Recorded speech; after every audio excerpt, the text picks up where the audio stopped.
આજે વાત કરીશું communicating in a connected world, explain the concept of network communication. મતલબ કનેક્ટેડ વર્લ્ડમાં વાતચીત નેટવર્ક કમ્યુનિકેશનની વિશે સમજૂતી આપો.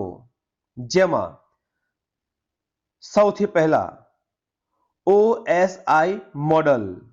OSI એટલે ઓપન સિસ્ટમ ઇન્ટરકનેક્શન.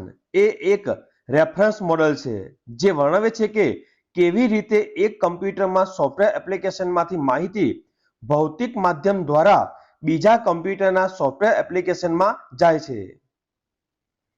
OSI 7 સ્તરો ધરાવે છે અને દરેક સ્તર ચોક્કસ નેટવર્ક કાર્ય કરે છે. OSI મોડેલને 1984માં ઇન્ટરનેશનલ ઓર્ગેનાઇઝેશન ફોર સ્ટાન્ડર્ડાઇઝેશન દ્વારા વિકસાવવામાં આવ્યું હતું અને હવે તેને ઇન્ટર કોમ્પ્યુટર કમ્યુનિકેશન માટે આર્કિટેક્ચરલ મોડલ ગણવામાં આવે છે. OSI મોડલ સમગ્ર કાર્યને 7 નાના અને વ્યવસ્થિત કાર્યોમાં વિભાજિત કરે છે. દરેક સ્તરને ચોક્કસ કાર્ય સોંપવામાં આવે છે.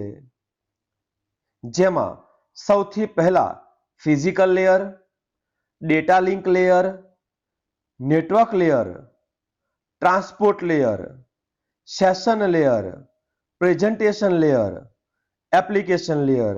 આ દરેકને વારાફરતી જોઈશું. જેમાં સૌથી પહેલા ફિઝિકલ લેયર.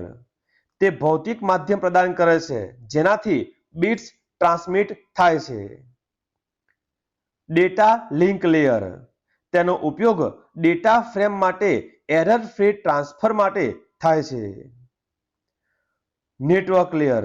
તે પેકેટોને સ્ત્રોતથી ડેસ્ટિનેશન સ્થાન સુધી ખસેડવા માટે જવાબદાર છે. Transport layer. તે પ્રોસેસથી પ્રોસેસ સુધી રિલાયબલ મેસેજ ડિલિવરી પ્રદાન કરે છે. Session layer. તેનો ઉપયોગ સેશનનું સંચાલન અને સમાપ્તિ સ્થાપિત કરવા માટે થાય છે. Presentation layer. તે ટ્રાન્સમિશન, કમ્પ્રેશન અને એન્ક્રિપ્શન માટે જવાબદાર છે. Application layer. આ સ્તર યુઝરને સેવાઓ પૂરી પાડે છે. આ પ્રકારે OSI મોડલ અને તેના 7 લેયર વિશે સંપૂર્ણ માહિતી મેળવી. આવા જ કોપા સંલગ્ન તમામ વિડીયો માટે ચેનલને સબસ્ક્રાઇબ કરો. જલ્દી મળીશું નવા વિડીયોમાં.